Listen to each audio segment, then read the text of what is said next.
Committee वाले TMC वाले EV homes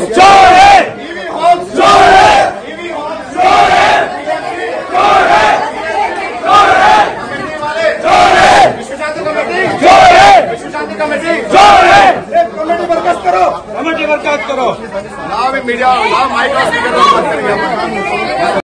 आज या ठिकाणी आपण पाहत आहोत नवी मुंबई आणि नेरूळ मधला एक संवेदनशील मुद्दा असा विश्वशांती सोसायटीमधील पुनर्विकासाचा हा मुद्दा आहे। गेली सर्व रहिवासी नाराज आहेत, आपली असमाधानकारकता दर्शवत आहे। या ठिकाणी आज या महिलांचा सुद्धा मोठा प्रतिसाद आपल्याला पाहायला मिळत आहे। आपण बघूया, महिलांशी संवाद साधूया। एक महिलांचा, गृहिणींचा काय प्रश्न आहे, का त्या या आंदोलनामध्ये उतरलेल्या आहेत आणि कोणत्या प्रकारचा कशा प्रकारचा अन्याय त्यांच्यावर झालेला आहे। तर मी ताईंना विचारतो, ताई, हा जो तुमच्या सोसायटीच्या कमिटीने निवडलेला बिल्डर आणि पीएमसी यांनी कशा पद्धतीने तुमच्यावर अन्याय केला, थोडक्यात सांगा उपलब्ध। त्यांनी आम्हाला स्ट्रक्चर न देता डीए साइन केलेला आहे। त्यांनी आम्हाला स्ट्रक्चर न देता डीए साइन केलेला आहे, म्हणजे आम्हाला विश्वासघात केलेला आमच्यासोबत। बरोबर। या ठिकाणी महिलांचं सुद्धा मत तेच आहे की बिल्डरने आणि पीएमसीने कोणत्याही रहिवाशाला विश्वासात न घेता डीए त्यांच्याकडनं साइन करून घेतला।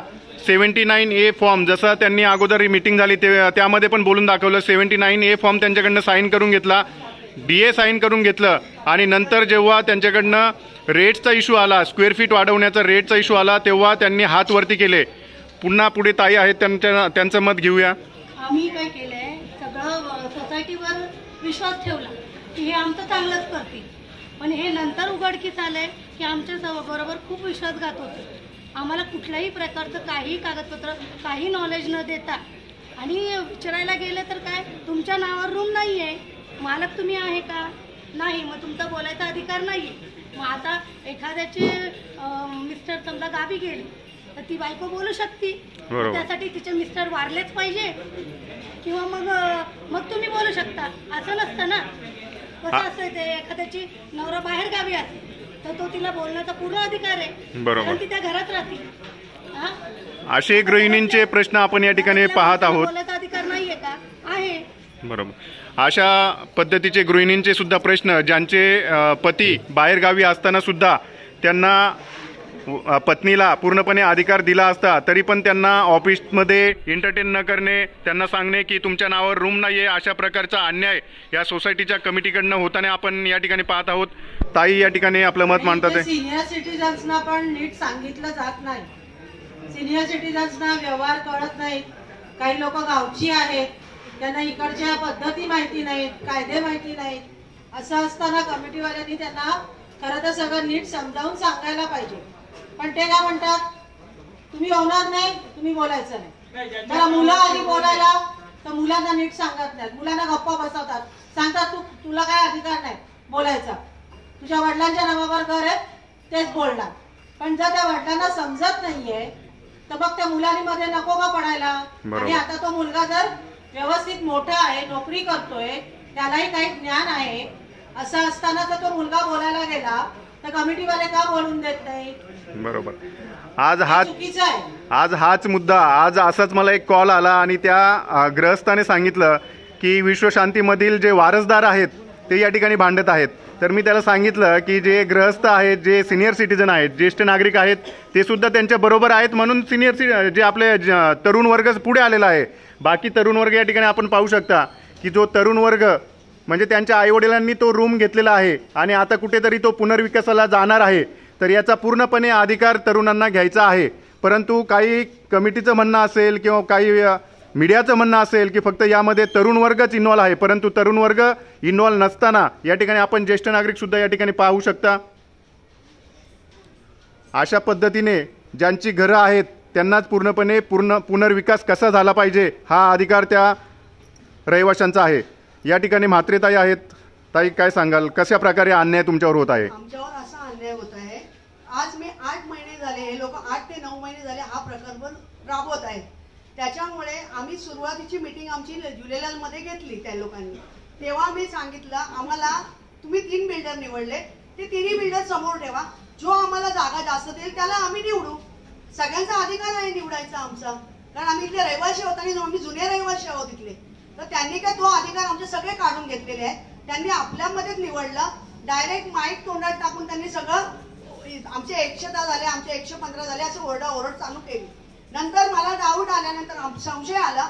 मी 8 महिने झालं मी फिरते, पण लोकांनी त्यावेळेला माझ्यावर विश्वास नाही ठेवला. सह्या मागत होते, कारण का मला पुढे हा मुद्दा न्यायचा होता काय, पण सह्या देऊन मी सह्या देत नव्हते. त्याच्यामुळे मी काय करू शकत नाही, कारण जेवढी सिनियर तेवढ्या सह्या मला हव्या होत्या तेवढ्या नाही दिल्या. नाही दिल्यानंतर आता काय झालं, काही दिवसानंतर आता माझ्या शेजारी एक गुरु म्हणून आहे मुलगा, त्याला मी सगळं सांगितलं. त्याच्या आईने मला खूप सपोर्ट केला, सुरुवातीपासून सपोर्ट केला. तर त्यांना मी सांगितलं, त्यांनी माझ्यावर विश्वास ठेवला. त्यांनी सगळ्या मुलांना जमा केले, व्हॉट्सअप केलं, एकत्र झाले. त्याच्यामुळे आता आमच्या 130 लोक आम्ही एकत्र आलेले आहोत. आणि दुसरी गोष्ट, आम्हाला कुठलाही पेपर दाखवलेला नाहीये आणि वेळही देत नाही आम्हाला वाचायला. 11:30ला पेपर दिला, 1 वाजता त्यांना पेपर रिटर्न द्यायचा असतो, कारण का एवढीच वेळ आहे तर ऑफिस बंद होईल अशी आम्हाला ते लोक हे करतायत. आणि दुसरी गोष्ट अशी, आज सकाळीच गणेश कुलकर्णी माझ्या मुलाला बोलतोय काय, आज माझी मुलं लहानाची मोठी इथे झाली, 1 वर्षाचा मी त्याला घेऊन आलेली. आज इथे लहानाची मोठे झाले, लग्न झाले त्यांची, ती लग्न झाली आता आपले आपले राहत आहेत. तर त्यांना आज आम्ही थकलो असलो, आई वडील थकलेत, कोणा कानाला ऐकायला येत नाही, कोणाला डोळ्यांनी कमी दिसतं. त्याच्यामुळे मुलांना बोलायचा पुरेपूर अधिकार आहे, कारण आमच्या नंतर तेच चालवणार आहेत सगळं. तर माझा मुलगा सकाळी बोलत होता, तर पुढे दुसरा एक माणूस विचारला, तुम्ही कुठून आलात, नाही तो ओळखीचा नव्हता. एवढंच माझं विचारणं झालं, बस याच्या पलीकडे काय. तो लगेच माझ्या मुलाला बोलतोय, तू इथे राहतोस का, तुला बोलायचा हक्क नाहीये. माझ्या मुलाला माझ्याबरोबर बोलायचा हक्क नाहीये का, अशी आमच्यावर सगळे दादागिरी हे करतात बस. बरोबर. अशा प्रकारचे आपण सोसायटी कमिटीचे मनमानी आणि एक प्रकारची हुकुमशाही या ठिकाणी आपल्याला बघायला भेटते.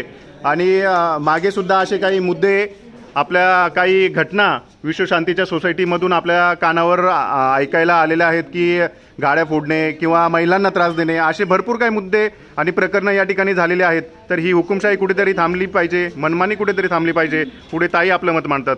जास्तीत जास्त क्षेत्रफळ भेटणं हा आमचा अधिकार, पण आम्हाला कमी क्षेत्रफळ देऊन आम्हाला कसं ते कायद्याने भेटतंय हे सांगायचं ते वारंवार. पण मग याचा प्रयत्न आम्ही असा करतोय की आम्हाला जास्तीत जास्त क्षेत्रफळ भेटावं. बरोबर.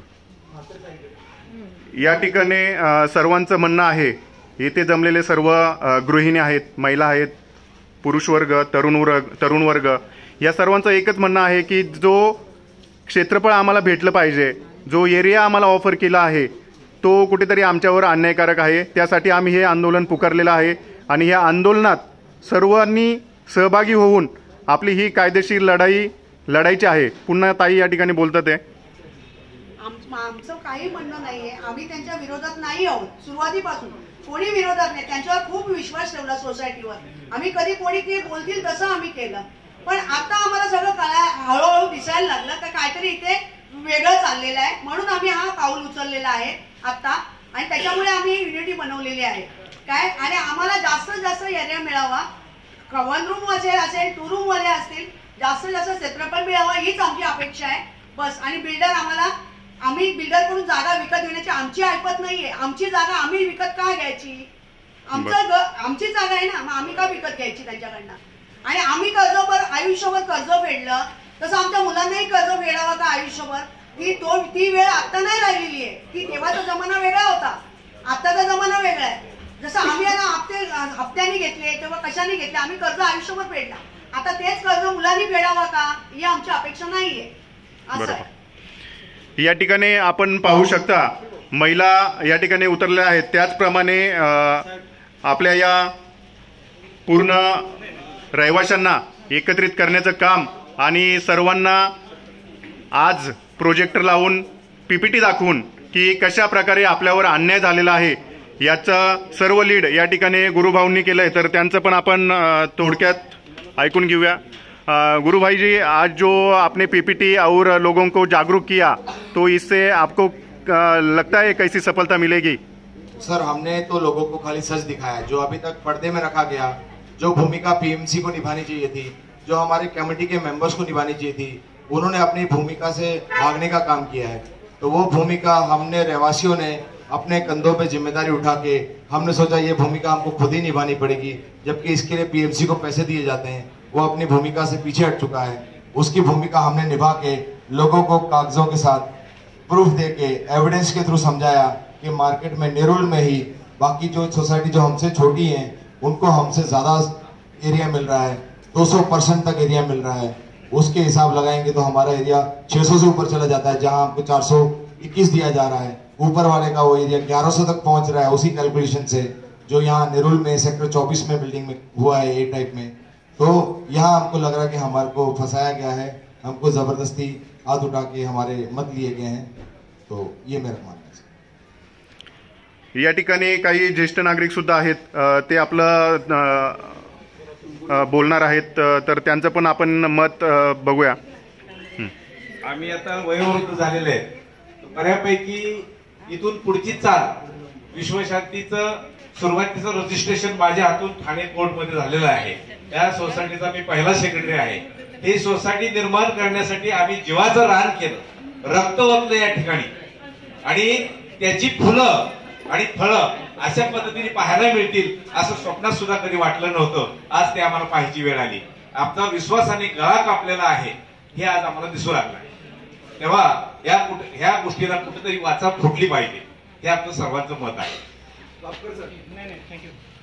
या ठिकाणी आपण पाहत आहात की रहिवाशांवर हा अन्याय गेली कित्येक महिने त्यांना सोसावा लागत आहे। त्याचमुळे कुठेतरी अन्यायाला वाचा फोडण्यासाठी हे सर्व रहिवासी या ठिकाणी एकत्र आलेले आहेत आणि त्यांचा पुनर्विकासाचं जे स्वप्न आहे ते त्यांच्या मनानुसार आणि त्यांच्या इच्छेनुसार व्हावं अशी आमची सुद्धा अपेक्षा आहे। त्यामुळे आम्ही सुद्धा तुमच्या पाठीशी आहोत।